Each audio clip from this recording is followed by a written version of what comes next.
नमस्कार। मैं श्रुति स्वागत करती हूँ आप सभी का अपने चैनल पर। और आज मैं आपके सामने जो पूरे होरोस्कोप में, पूरे जॉडिक साइंस में सबसे ज़्यादा मिस्टीरियस समझी जाने वाली राशि है वृश्चिक राशि, उसी के बारे में अपनी रिसर्च के साथ हाजिर हूँ। देखिए, जो हम किसी चीज़ को स्टार्ट करते हैं ना, तो हम यूँ मानते हैं कि आप इजी लेवल से स्टार्टिंग कीजिए, यानी जो इजी टिप्स हैं उनको लेकर के आप कॉम्प्लिकेटेड की तरफ जाएंगे तो वो चीज़ें आपको समझ में आएंगी। सबका अपना अपना तरीका होता है। बट मेरा हमेशा से इंटरेस्ट क्या रहा है कि मैं हमेशा पहले उस चीज़ को चूज़ करती हूँ रिसर्च के लिए जो मुझे ज़्यादा टफ या ज़्यादा कॉम्प्लिकेटेड लगता है। और मुझे लगता है कि अगर हम उस चीज़ को समझ गए हैं जिसको सबसे ज़्यादा मिस्टीरियस बताया गया है, जिसको सबसे ज़्यादा कॉम्प्लिकेटेड या उलझने वाला बताया गया है, अगर उसको हम पकड़ लेते हैं, उसका मीनिंग समझ जाते हैं, तो फिर बहुत सी चीज़ें जो है ना क्लियर हो जाती है अपने आप ही।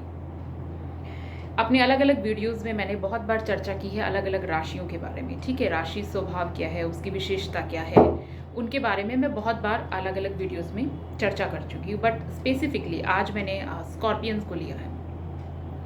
इसके पीछे दो रीज़न है। एक कि इस राशि को जो है जितना मैंने देखा, पढ़ा, समझा अपनी रिसर्च में, कि इन जनरल सतही तौर पर ही इसकी एक्सप्लेनेशन इसका दिया गया है।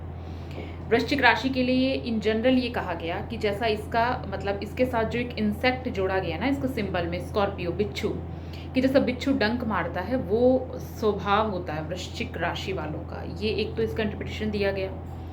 दूसरा ये मान लिया गया कि चूंकि चंद्रमा वृश्चिक राशि में नीच का होता है, वृश्चिक ऐसी राशि है जहाँ कोई भी प्लैनेट एग्जॉल्टेड नहीं होता, कोई भी उच्च का नहीं होता, सिर्फ एक चंद्रमा है जो यहाँ आकर नीच का हो जाता है। तो वृश्चिक राशि वाले जो हैं उनकी मानसिक स्थिति बहुत परेशान रहती है।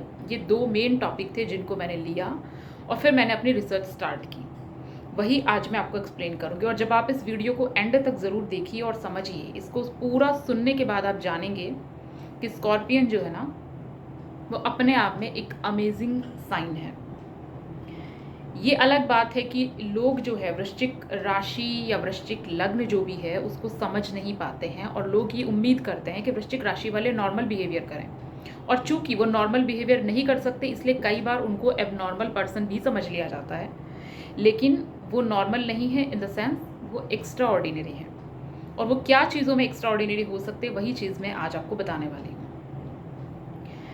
देखिए, अगर आपका वृश्चिक लग्न है, वृश्चिक राशि है, तब तो ये आपके लिए जानना समझना बहुत ज़रूरी हो जाता है कि आप अपनी पर्सनालिटी को और बेहतर कैसे बना सकते हैं। लेकिन अगर आपकी राशि वृश्चिक नहीं है, अगर आपका लग्न वृश्चिक नहीं है, तब भी आपका जो होरोस्कोप है, आपका चार्ट में कहीं ना कहीं तो 8 नंबर लिखा ही होगा।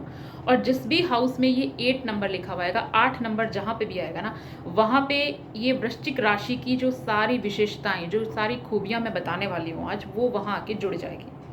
सिर्फ खूबियाँ ही नहीं है, मैं ये भी चर्चा करूंगी कि क्या क्या कमियां हैं इसके साथ, वृश्चिक के साथ। लेकिन इन जनरल इस राशि की कमियां ऑलरेडी जो है बहुत बताई गई है। बहुत कम जो है लोग इसमें डेप्थ में जाकर रिसर्च कर पाएँ कि क्या इसकी खूबी है।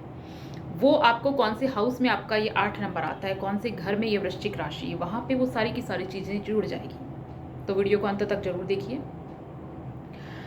और अगर अभी तक आपने मेरे चैनल को सब्सक्राइब नहीं किया है तो प्लीज़ इसे सब्सक्राइब ज़रूर कीजिए। मेरे चैनल को लाइक शेयर भी कीजिए, कमेंट करते रहिए, क्योंकि अगर आपका जितना प्यार मुझे मिलेगा, ऑडियंस का, सब्सक्राइबर्स का, उसी के अकॉर्डिंग मैं अपनी वीडियोस, अपनी रिसर्च, अपनी जानकारी जो है आप लोगों के साथ शेयर करूँगी। तो बात करते हैं वृश्चिक के बारे में। देखो, सबसे पहले तो मैं वृश्चिक को एक्सप्लेन करने के लिए ना दो चीज़ें लेकर आती हूँ। एक तो जो इसका इंसेक्ट जो इसके साथ दिया गया एक सिंबल स्कॉर्पियो, वो, और दूसरा जो इसका जियोमेट्रिकल सिंबल है वो। ठीक है, तो उसमें हम चर्चा करते हैं पहले इसके जियोमेट्रिकल सिंबल में। उसमें क्या आता है, देखिए, जो लोग वेस्टर्न एस्ट्रोलॉजी का भी स्टडी कर रहे हैं, अध्ययन कर रहे हैं या उससे परिचित हैं, वो इसके इस साइंस से बखूबी परिचित है, जिसमें उनको 3 वर्टिकल लाइन्स मिलती है। उसके बाद में एक सरपेंट का सा आता है, फिर उसकी टेल दिखाई जाती है और फिर एक एरो ऊपर की तरफ जाता है। ये जो इसका सिंबल है ना, उसका मीनिंग है कि उसमें 3 वर्टिकल लाइंस किनको प्रेजेंट करती है। जो हमारे जो नाड़ी विज्ञान है उसमें नाड़ियाँ बहुत हैं, लेकिन जो मुख्यतः 3 नाड़ी है, ईड़ा, पिंगला और सुषुम्ना, उसको रिप्रेजेंट करती है वो। ठीक है, बहुत से लोग जो हैं ईड़ा और पिंगला इन 2 नाड़ियों में ही जीते हैं और इन्हीं में मर जाते हैं। उनकी सुषुम्ना नाड़ी जागृत ही नहीं हो पाती। तो वृश्चिक का जो बहुत गहरा अर्थ है छिपा हुआ, वो ये है कि आपको अपनी ये जो नाड़ियों की ऊर्जा है इसे बैलेंस करना है। ईड़ा नाड़ी जो है उसे बेसिकली हम चंद्र नाड़ी भी कहते हैं और पिंगला नाड़ी को सूर्य नाड़ी भी कहते हैं। ये दोनों नाड़ी है, इनको शिव और शक्ति की ऊर्जा से भी जोड़ के देखा गया है। आपके शरीर में ये दोनों नाड़ियाँ जो है वो अपना अपना प्रभाव देती है, अपना अपना गुण देती है, ठीक है। लेकिन जब हम मन को यम से, नियम से, प्राणायाम से साधना शुरू कर देते हैं तो सुषुम्ना नाड़ी जागृत होती है। योगिक जो ऊर्जा है, योगिक जो क्रियाएं हैं वो इसी नाड़ी को जागृत करने की बात करती है। जैसे ओम का उच्चारण हम करते हैं तो वो सुषुम्ना नाड़ी को जागृत करने में अपनी महत्वपूर्ण भूमिका निभाता है। जो सिद्धि प्राप्त हम करते हैं, जो मंत्र की बात करते हैं, जो योग और प्राणायाम की बात करते हैं, उससे वो जागृत होती है। और बेसिकली क्या है, जो पर्सन ह्यूमन के अंदर जो उसका स्पाइनल कॉर्ड जो है उसका बेस है, वहाँ से लेके ये सुषुम्ना नाड़ी और जो हमारा सिर है उसके सहस्त्रधार उसके ऊपर तक, मतलब वो चक्र है, सारे चक्र उसी सुषुम्ना नाड़ी में स्थित है। और अगर आप इसको जागृत कर लेते हैं तो वही आपका कुंडलिनी शक्ति जागृत करना होता है। तो ये जो सर्पेंट पावर है ना, इसी को रिप्रेजेंट करता है स्कॉर्पियो साइन, इसलिए इसका ये मीनिंग है। और वेस्टर्न एस्ट्रोलॉजी में आप देखिए कि इसके इस मीनिंग को बहुत ही ब्यूटीफुली तरीके से एक्सप्लेन किया गया है।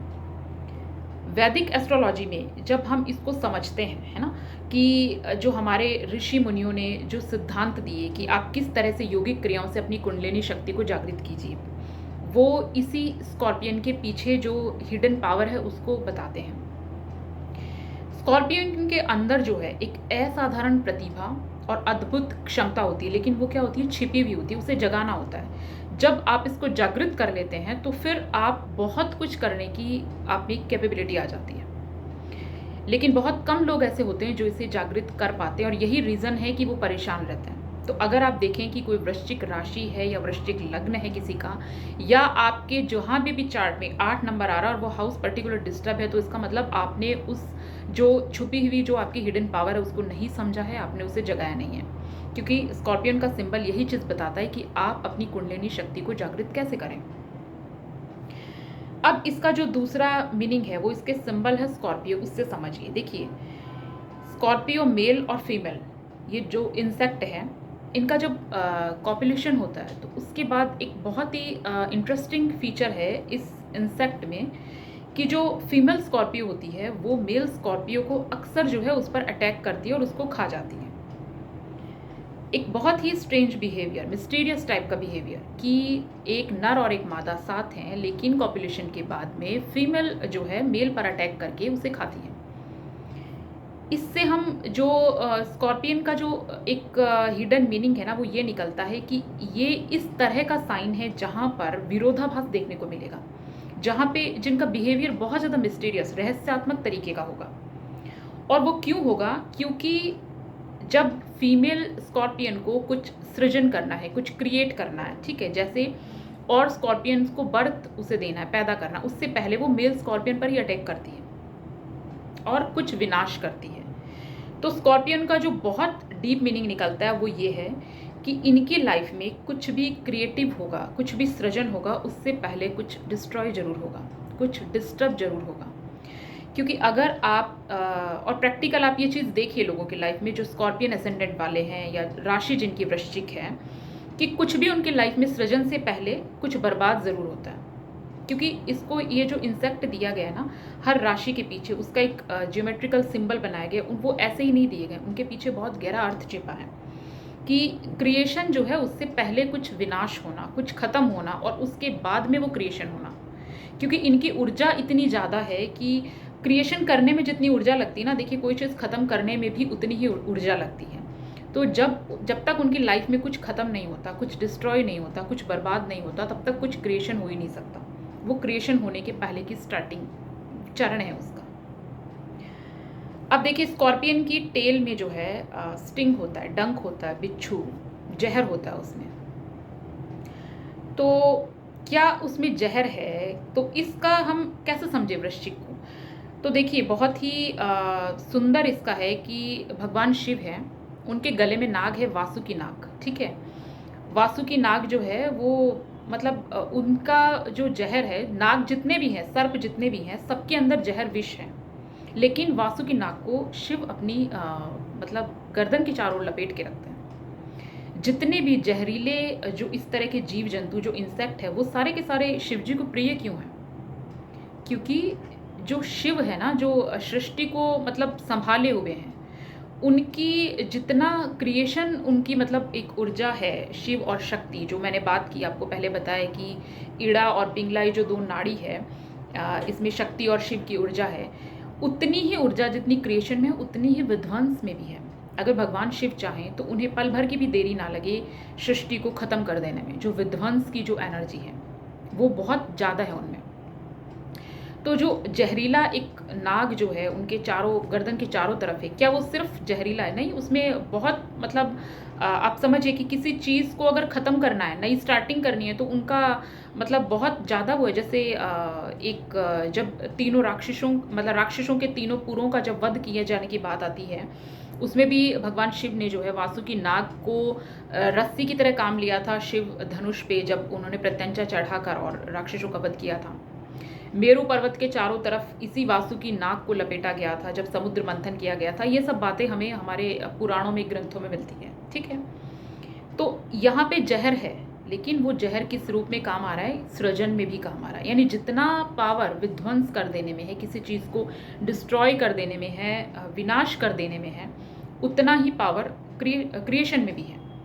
लेकिन स्कॉर्पियन की स्पेशल बात ये है कि क्रिएशन से पहले कुछ ख़त्म होगा, कुछ डिस्टर्ब होगा, कुछ छूटेगा, उनकी लाइफ से जाएगा, उसके बाद वो क्रिएशन होगा।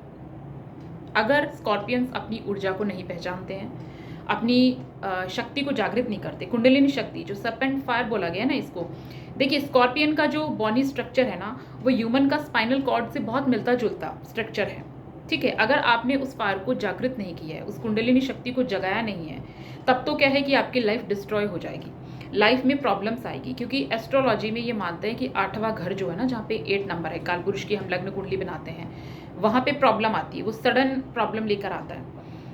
स्कॉर्पियन इंसेक्ट है, sudden female scorpio sudden male scorpio पे अटैक करती है, ठीक है। तो आपको लाइफ में क्या होगा, एस्ट्रोलॉजिक प्रेडिक्शन ये जाता है कि टाइम पे आपको सडन प्रॉब्लम्स का सामना करना पड़ेगा, आपके ऊपर अटैक हो सकते हैं। अचानक से ऐसी स्थितियां आ जाएगी जिनको आप दुर्भाग्य से जोड़ के देखें कि ये दुर्भाग्य है, ये चीज़ ऐसे क्यों हो रही है। ये तब तक होगी जब तक आपने अपने अंदर की उस ऊर्जा को जागृत नहीं किया है। लेकिन जब आपने इस चीज़ को समझ लिया है और आप अपनी ऊर्जा को जगाना शुरू कर देते हैं, जो आपकी हिडन पावर है उसको समझ के आप यूज़ में लेना स्टार्ट कर देते हैं ना, एक पॉजिटिव डायरेक्शन में, तो फिर आप जितना आप विध्वंस कर सकते हैं, लाइक बुराइयों को अगर ख़त्म करना है ना, कहीं पे हम बात करते हैं कि कोई चीज़ किसी से कंट्रोल नहीं हो रही, किसी से कोई उसे चीज़ को नहीं कर पा रहा, उसे स्कॉर्पियंस बहुत अच्छी तरह कर सकते हैं। क्यों? इसका जो मतलब मार्स जो है वो इसको मान दिया गया है, इसका रूलिंग प्लैनेट क्यों है? क्योंकि वहाँ पे मार्शियल एनर्जी लगती है ना। आपको अगर सडन कोई प्रॉब्लम आ जाती है, कहीं मुसीबत आ जाती है, तो क्यों वहाँ पे रेस्क्यू ऑपरेशन के लिए जाता है, क्यों वहाँ आर्मी जाती है, क्यों आपको बचाव दल जाता है? क्योंकि वहाँ पे कहीं ना कहीं मार्स का एनर्जी काम कर रहा है। स्कॉर्पियन को मार्स का एनर्जी इसीलिए दिया गया कि आपको ऑलवेज उसी एनर्जी को लेकर, मार्शियल एनर्जी के साथ में लिए हुए आपको फेस करते रहना पड़ेगा उन प्रॉब्लम्स को जो आपकी लाइफ में आएंगी, क्योंकि वो आएगी। आपके जिस घर में 8 नंबर लिखा हुआ है, उस घर में आप देखिए सडन चीज़ें आपके लाइफ में होती है, कोई भी चीज़ हमेशा स्मूथ नहीं चलती। अब एक जो घर है, कोई भी हाउस है आप ले लीजिए, उसका एक फीचर तो है नहीं, उससे बहुत सारी चीज़ें निकलेगी, 10 चीज़ें हैं, लेकिन पर्टिकुलर ये ज़रूरी नहीं है कि सारी की सारी डिस्टर्ब होगी, बट हाँ कुछ चीज़ें उसमें ऐसी होगी जो लाइफ टाइम कभी स्मूथ नहीं चल सकती। जहाँ पे 8 नंबर है, कुछ ना कुछ उसमें ब्रेक आएंगे, कुछ ना कुछ डिस्टर्बेंस उसमें आएगा। इसीलिए तो ये ट्रांसफॉर्मेशन का साइन है कि यहाँ पे आप जितना ज़्यादा अपनी ऊर्जा लगाते हैं क्रिएशन करने में, उससे पहले आपको कुछ ना कुछ छोड़ना भी होता है, और आपको वो ऊर्जा वो छोड़ने में भी लगानी होती है। जब आप ये चीज़ों को छोड़ना स्टार्ट कर देते हैं ना, मतलब जहाँ पे वो चीज़ें ख़त्म हो रही है, उस चीज़ को आपने एक्सेप्ट कर लिया कि ये चीज़ या ये रिश्ता मेरे साथ यहीं तक था, ये भाव यहीं तक था, इस चीज़ को आपने एक्सेप्ट कर लिया है, तो फिर आप कुछ नया क्रिएशन कर पाएंगे, अदरवाइज आप उसी में उलझे रहेंगे। और चंद्रमा यहाँ पर आकर नीच का होता था, लेकिन चंद्रमा को शिव जी ने अपने मस्तक पे धारण किया हुआ है। क्या विशेष बात है ना कि जो जहर वाला बिच्छू है, वो जहर वाले जो जीव जंतु है वो भी शिव जी को प्रिय है, और यहाँ पे चंद्रमा नीच का हो रहा है, इसको भी शिव जी ने अपने सिर पे धारण किया हुआ। इसीलिए रेमेडी है ये कि भगवान शिव की पूजा कीजिए, भगवान शिव की शरण में जाइए। अगर आपको स्कॉर्पियन साइन कहीं पे भी प्रॉब्लम दे रहा है, वृश्चिक राशि और वृश्चिक लग्न वालों के लिए तो ये है ही, लेकिन जिस भी घर में जहाँ 8 नंबर लिखा हुआ है और अगर आपको प्रॉब्लम आ रही है, तो बहुत ही उसका मीनिंग सीधा सा है कि आप भगवान शिव की शरण में जाइए, उनकी उपासना कीजिए। मन जो है वो एक जगह ठहरता नहीं है ना। और स्कॉर्पियन जो साइन है वो है ही सिद्धि प्राप्त करने के लिए, शक्ति को जागृत करने के लिए। यहाँ पे चंद्रमा बहुत परेशान हो जाता है, क्योंकि चंद्रमा को तो स्नेह चाहिए, और ये हाउस, ये राशि ऐसी है कि यहाँ पे हमेशा विरोधाभास रहेगा, यहाँ पे हमेशा एक कन्फ्यूज़न रहेगा, यहाँ पे स्नेहपूर्व रिश्ते का अभाव ही रहेगा। ये रहस्य है, और इसलिए चंद्रमा को यहाँ समझ में नहीं आता कि व्यवहार कैसे करना है, उसे स्नेह चाहिए, इसलिए यहाँ पे वो डेविएटेड है। लेकिन अगर इस राशि को इसकी विशेषता को आप समझ जाते हैं, इसके मीनिंग को डीपर लेवल तक जाते हुए, जैसा मैंने आपके साथ अभी शेयर किया, एक्सप्लेन किया, तो फिर आप इसकी जो क्वालिटी है ना, जो हिडन इसका पावर है, उसको जगा सकते हैं और अपनी लाइफ में पॉजिटिविटी लेकर आ सकते हैं। मेरे वीडियो को लाइक, शेयर एंड कमेंट इस पर ज़रूर कीजिएगा। आने वाले कमिंग वीडियोज़ जो है आपके रिस्पॉन्स पे ही डिपेंड करेंगे कि मैं कितना फ्रिक्वेंटली उन्हें लेकर आती हूँ। इसी तरह से मेरे साथ जुड़े रहिए, और मुझसे पर्सनल कंसल्टेशन के लिए आप डिस्क्रिप्शन में दिए गए ईमेल आईडी पर मुझसे कांटेक्ट कर सकते हैं। धन्यवाद।